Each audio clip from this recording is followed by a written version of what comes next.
নমস্কার, আমি চন্দন কুমার দাস, মারগ্রাম উচ্চ বিদ্যালয়ের সহশিক্ষক। আজ আমি আপনাদের জন্য নিয়ে এসেছি একটা ভিডিও, যেটার মাধ্যমে আপনারা খুব সহজেই weekly iron and folic acid supplement এর যে রিপোর্ট তৈরি করতে হয়, সেই রিপোর্টটা আপনাদের, এটা জানেন, এটা সবাইকেই তৈরি করতে হয়, সব স্কুলকে। এই যে রিপোর্টটা তৈরি করতে হয়, এটা আমরা বেশিরভাগজন ম্যানুয়ালি করি। সেই ম্যানুয়ালি না করে এর জন্য একটা নির্দিষ্ট ওয়েবসাইট হয়েছে, এবং সেই ওয়েবসাইটের মাধ্যমে আপনারা এই রিপোর্টটা খুব সহজেই করতে পারবেন।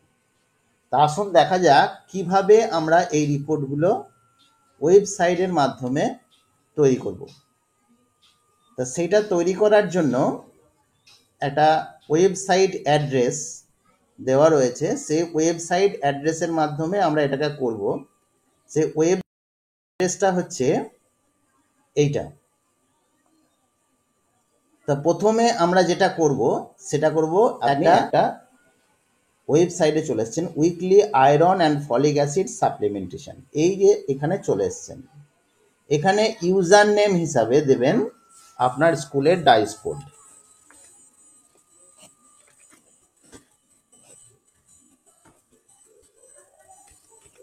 শুধু ডাইস কোডটা এখানে দেবেন।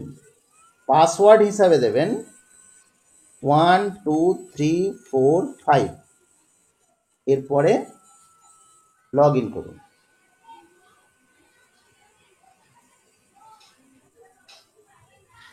আমরা সাইটে ঢুকে গেছি। এরপরে আমাদের যে কাজ করতে হবে সেটা হচ্ছে, এইখানে দেখুন মাস্টার, এই যে মাস্টার, এই মাস্টারের মধ্যে আমরা দুটো ট্যাব পেয়েছি, একটা হচ্ছে স্কুল ইনফরমেশন আর একটা হচ্ছে মাস্টার ইনফরমেশন। তাহলে এই দুটো আমাদের প্রথম কাজ। প্রথমে স্কুল ইনফরমেশনে যাই। স্কুল ইনফরমেশনে যাওয়ার পরে দেখুন এখানে আপনার স্কুলের নাম চলে আসবে, স্টেট, ডিস্ট্রিক্ট হেডকোয়ার্টার, মিউনিসিপ্যালিটি, সমস্ত কিছু চলে আসবে। এখানে আপনার যে কাজ, ক্লাস, এই ক্লাসটাকে সিলেক্ট করা। আপনি ক্লাস সিলেক্ট করুন 6 থেকে 12 পর্যন্ত। যদি মাধ্যমিক স্কুল হয় তাহলে 6 থেকে 10, আর যদি এইচএস স্কুল হয় তাহলে 6 থেকে 12, আর যদি আপার প্রাইমারি হয় তাহলে 6 থেকে 8। তাহলে প্রথমত ক্লাস 12 সিলেক্ট করুন। ক্লাস সিলেক্ট করার পর কতজন ছাত্র গার্লস এবং কতজন বয়েজ, এটা সংখ্যাটা লিখবেন। মনে করেন 100 জন গার্লস এবং 120 জন বয়েজ, তাহলে 100 এবং 120। দেখুন এখানটাতে সংখ্যাটা চলে এসছে। এবার এখানে ইফেক্টিভ ডেট হিসাবে আপনাকে সিলেক্ট করতে হবে, একটা ক্যালেন্ডার চলে আসবে। তাহলে যে ডেট থেকে আপনার এই ছাত্রটা, সেই ডেটটা মোটামুটি দেবেন। তা এটা মনে করছি আমি জুন মাসের 1 তারিখ থেকে শুরু করছি, তাহলে জুন মাসের 1 তারিখ দিলাম। এরপরে সেভ বাটনে ক্লিক করবেন। সেভ বাটনে ক্লিক করার পর এরকম কিন্তু সংখ্যাটা চলে আসবে। আমার আগে থেকে করা আছে, সেই জন্য আমি আর সেভ করছি না। এটাকে চাইলে আপনি ভুল হলে এটাকে এডিট করতে কিন্তু পারবেন। এখানে এডিট বাটনে ক্লিক করলে আগের সংখ্যাটা চলে আসবে, আপনি এডিট করে আপডেট করতে পারবেন।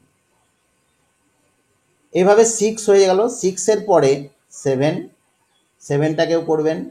তারপরে 8, 9, 10, 11, 12, এইভাবে প্রত্যেকটা ক্লাস আপনি এখানে করে নেবেন। করে নেওয়ার পর প্রত্যেকটার ক্ষেত্রে অবশ্যই সেভ করবেন। তাহলে এই পেজের কাজটা আপনার হয়ে গেল। এরপরে দ্বিতীয় যে কাজটা করতে হবে সেটা হচ্ছে, আবার মাস্টারের মধ্যে আসুন, স্কুল মাস্টার, এই তথ্যটাতে আসুন। এখানে এলে আপনি দেখতে পাবেন আপনার স্কুলের নাম নিচে একটা চলে এসছে। আপনি ভালো করে লক্ষ্য করলে বুঝতে পারবেন, যখনই আপনি এই পেজটায় আসবেন, পেজটায় এলে পরে নিচে একটা এখানে চলে এসছে, এখানে একটা সিট নেম চলে আসবে, পুরো একটা কলম চলে আসবে। সেখান থেকে আপনি জাস্ট এডিটে ক্লিক করবেন। এডিটে ক্লিক করার পর দেখবেন আপনার বেশিরভাগ তথ্যই দেওয়া আছে। যেটা দেওয়া থাকবে না সেটা হচ্ছে address, institutional address, institutional code, pincode, total children এবং টোটাল টিচার, এইটা কিন্তু এখানে দিতে হবে। এটা দেওয়ার পর নেম অফ ইনচার্জের নাম দেবেন, তারপরে তার designation, mobile number, opening stock কত আছে সেটা কিন্তু দিতে হবে। সেটা দেওয়ার পর এটাকে আপডেট করবেন। আপডেট হয়ে যাওয়ার পরে এই পেজের কাজটা কিন্তু আপনার শেষ। এরপরে আপনি আসুন এন্ট্রি পেজে। কোথায় আসবে? এন্ট্রি পেজে ক্লিক করুন। এন্ট্রি পেজে ক্লিক করলে সাপ্লিমেন্ট এন্ট্রি বলে আরেকটা পেজ পাবেন আপনি। সাপ্লিমেন্ট এন্ট্রি পেজে চলে আসুন। এখানে দেখবেন সবগুলো ফিল্ড হয়ে আছে এবং যে ক্লাস আপনার আছে সেই ক্লাসগুলো কিন্তু এখানে টিক হয়ে আছে অলরেডি। এগুলো সবই ঠিক হয়ে আছে। আপনাকে যে কাজটা করতে হবে, এই টেবিলটাতে আপনার টোটাল গার্লস এবং বয়েজ তাদেরকে কত করে দিয়েছেন, 6 থেকে 12 কটা করে ট্যাবলেট দিয়েছেন সেটা এখানটাতে ক্লিক করতে হবে। তার জন্য অ্যাড ডিটেলসে গিয়ে আপনি ক্লিক করুন। এই যে ফরম্যাটটা চলে এসছে, যদি মনে করেন কোনো মাসে 3টে করে ট্যাবলেট দিয়ে থাকেন, তাহলে এখানে 215 জনের এগেনস্টে কজনকে 3টে করে ট্যাবলেট দিয়েছেন সেই সংখ্যাটা লিখবেন। মনে করেন আমি 200 জনকে 3টে করে ট্যাবলেট দিয়েছি, তাহলে এখানে 200 সংখ্যাটা লিখব। এখানে মনে করেন 157 জনের মধ্যে 140 জন আমার 3টে করে ট্যাবলেট নিয়েছে, তাহলে এখানে সংখ্যাটা লিখব। এইভাবে সংখ্যাটা লিখব। যদি কোনো মাসে 2টো করে ট্যাবলেট দেওয়া হয়ে থাকে, তাহলে 3টের ঘরে কিন্তু নয়, সেখানে 2টোর ঘরে লিখতে হবে। এই জায়গাটা কিন্তু ভালো করে লক্ষ্য করুন। মনে করুন কোনো মাসে 200 জনকে আমি 2টো করে ট্যাবলেট দিয়েছি, তাহলে এখানে কিন্তু 200 সংখ্যা 2-এর ঘরে লিখতে হবে। এইভাবে যদি কোনো মাসে 4টে দিয়ে থাকি, 4টে করে ট্যাবলেট, তাহলে 4-এর ঘরে লিখতে হবে। মনে করেন 4-এর ঘরে 180 জনকে আমি 4টে করে ট্যাবলেট দিয়েছি, তাহলে এইখানে 180 জনকে 4টে করে ট্যাবলেট দিয়েছি, এটা কিন্তু করতে হবে। যদি 5টা করে দিয়ে থাকেন, তাহলে 4 + 1, মনে করেন 5টা ট্যাবলেট দিয়েছি, তাহলে এখানে 4টে আর এখানে 1টা। কোনো মাসে হয়তো 5টা সোমবার আছে, 5টা সোমবারে হয়তো ট্যাবলেট দেন, তাহলে এইভাবে করতে হবে। এইভাবে প্রত্যেকটা ক্লাসের জন্য এই সংখ্যাগুলো বসাতে হবে। তা সাধারণত আমরা ধরে চলি যে 4টে করে ট্যাবলেট দিই, তাহলে 4টে ট্যাবলেট দিচ্ছি। তাহলে এইখানে মনে করুন 140 জনকে 4টে ট্যাবলেট দিয়েছি, এখানে মনে করুন 170 জনকে 4টে দিয়েছি, এখানে মনে করুন 180 জনকে দিয়েছি, এখানে মনে করুন 140 জনকে দিয়েছি, এখানে মনে করুন 120 জনকে দিয়েছি, এখানে মনে করুন 150 জনকে দিয়েছি। এইটা করার পরে সাবমিট বাটনে ক্লিক করতে হবে। সাবমিট বাটনে যখনই ক্লিক করবেন, তখন আপনার সংখ্যাটা, হিসাবটা কিন্তু চলে আসবে। এটা কোন মাসের জন্য করছেন, মাসটা এখানে সিলেক্ট করার অপশান আছে। তাহলে এইভাবে দেখুন সংখ্যাটা কিন্তু গার্লসের জন্য এবং বয়েজের জন্য আলাদা আলাদা করে দিলেন।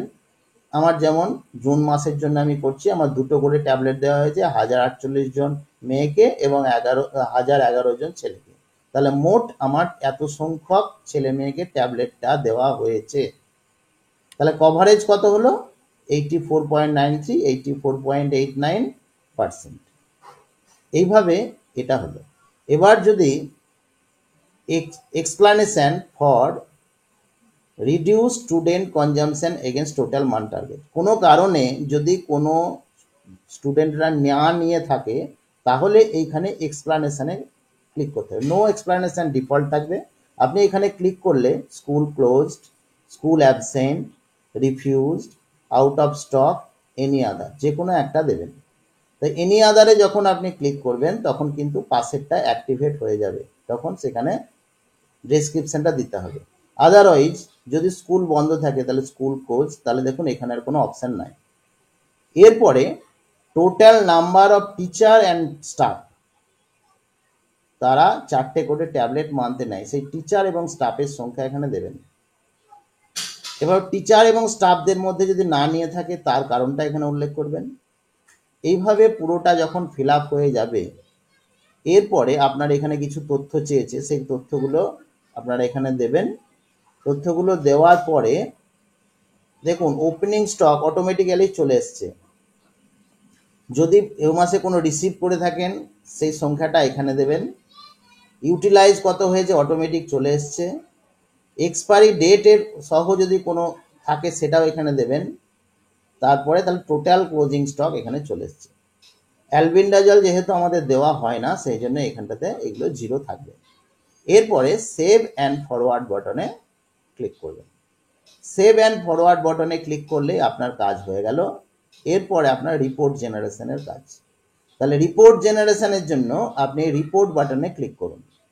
এখানে দেখুন ফর্ম 3, তাহলে ফর্ম 3-তে ক্লিক করলে ফর্ম 3 রিপোর্টটা কিন্তু জেনারেট করতে হবে, যেটা আমাদের পাঠানো হয়। তাহলে আপনি এখানটাতে সাল এবং মান্থটা সিলেক্ট করলেন। সিলেক্ট করার পর পিডিএফ ভিউ বা শো করলে, এখানে শো করলে আপনাকে সেটা দেখিয়ে দেবে। দেখুন রিপোর্টটা এখানটাতে দেখিয়ে দিচ্ছে।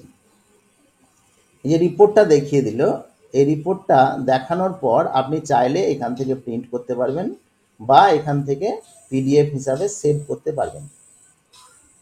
এই রিপোর্টটাকেই সই স্বাক্ষর করে পাঠানোর দরকার বা পাঠাতে হয় আমাদেরকে। এছাড়াও আরও একটা রিপোর্ট আছে, যেটা এটা পিডিএফ ফরম্যাট চলে এলো অটোমেটিক্যালি। ডাইরেক্ট পিডিএফে ক্লিক করলে পিডিএফ ফরম্যাট চলে এলো। এটাকে চাইলে এখান থেকে প্রিন্ট করে নিতে পারবেন। আরও এক ধরনের রিপোর্ট এখান থেকে জেনারেট হচ্ছে, সেটা হচ্ছে school and class wise record. দেখুন এখান থেকে আমরা সিলেক্ট করে নিয়েছি, এগুলো সার্কেল সিলেক্ট করে নিলাম। তারপরে স্কুল নেম সিলেক্ট করলাম, মান্থ সিলেক্ট করলাম। মান্থ সিলেক্ট করার পরেই আমরা শো বটনে বা পিডিএফ ভিউ বা ডাউনলোড অ্যাজ পিডিএফ যে কোনো বটনে আমরা ক্লিক করতে পারবো। তা মনে করুন আমরা শো বটনে ক্লিক করলাম। তা শো বটনে যখনই ক্লিক করব তখন দেখুন স্কুলের নাম এবং পুরো অ্যাড্রেস সহ সমস্ত কিছু চলে এসছে। এরপরে দেখুন ক্লাস ওয়াইজ কতজন তথ্য, সেই তথ্যটা কিন্তু চলে এসছে এবং কতজন ক্লাস ওয়াইজ কতজন গার্লস এবং কতজন বয়েজ এগুলো নিয়েছে ট্যাবলেট, সেটা কিন্তু এখানে চলে আসছে। তাহলে এইভাবে আপনি কিন্তু সহজেই রিপোর্টটা পেয়ে যাবেন। এটা অন্যান্য ডিস্ট্রিক্টের ক্ষেত্রে চালু হয়েছে, আমাদের স্কুলে ডিস্ট্রিক্টের ক্ষেত্রে এখনও যেহেতু আমাদের কোনো ট্রেনিং হয়নি তাই এটা অনেকের কাছে অজানা। তা এইভাবে করলে আমার মনে হয় রিপোর্টটা জেনারেট করা খুব সহজ হবে। সেই জন্যে আমি আপনাদের সঙ্গে শেয়ার করলাম। যদি আপনাদের কাজে লাগে তাহলে এটা অন্যদের সঙ্গে শেয়ার করবেন। আমি আমার ইনবক্সে লিঙ্কটা দিয়ে দেবো এবং পাসওয়ার্ডটাও সেখানটাতে দিয়ে দেবো। ধন্যবাদ। আশা করি এটা আপনাদের খুব কাজে দেবে। Weekly iron and folic acid supplement weeks, এই প্রোগ্রামটার যে রিপোর্ট পাঠানোর প্রক্রিয়া সেটা খুব সহজে আপনাদের কাজ দেবে। এরপরে লগ আউট করে বেরিয়ে যান, আপনার কাজ শেষ।